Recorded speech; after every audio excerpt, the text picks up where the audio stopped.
दोस्तों, Iran Israel की जंग अब सिर्फ दो देशों की लड़ाई नहीं रही, बल्कि इसमें भारतीयों का भी खून बहने लगा है।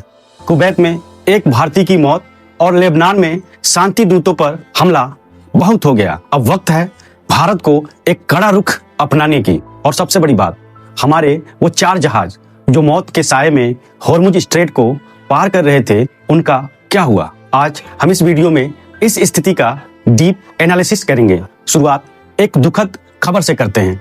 30 मार्च 2026 को ईरान की तरफ से कुवैत पर किए गए एक मिसाइल स्ट्राइक में एक भारतीय नागरिक की मौत हो गई और यह पहली बार है जब इस जंग में किसी भारतीय नागरिक को अपनी जान गंवानी पड़ी है। वहीं दूसरी तरफ लेबनान में तैनात यूएन शांति सेना के बेस के करीब एक बड़ा धमाका किया गया।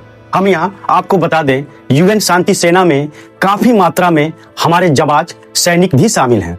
इन घटनाओं के बाद भारत सरकार ने कड़े शब्दों में चेतावनी दी है कि हमारे नागरिकों और सैनिकों की सुरक्षा हमारे लिए सर्वोपरि है। अब बात करें हम ईरान इजराइल युद्ध का क्या असर पड़ेगा भारत पर, तो मैं सबसे पहले आपको यह बता दूं कि अब इसका असर हम सभी के जेब पर दिखने लगा है।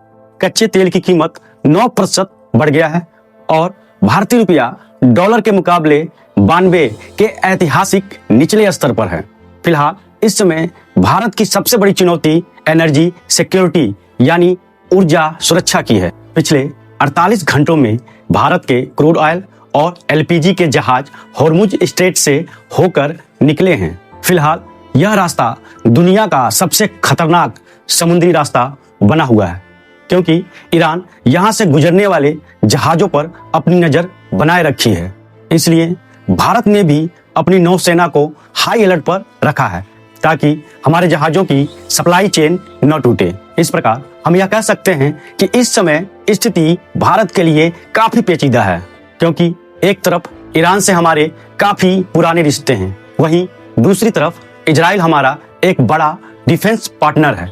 लेकिन अब जब हमारे नागरिकों और सैनिकों की जान दांव पर है, तो भारत की डिप्लोमेसी बदल भी सकती है।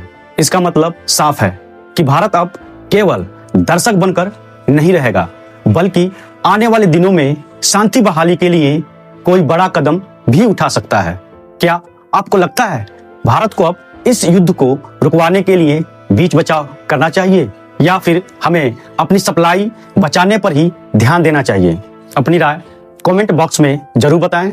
वीडियो को लाइक और शेयर करें ताकि यह जानकारी हर भारतीय तक पहुंचे। जय हिंद।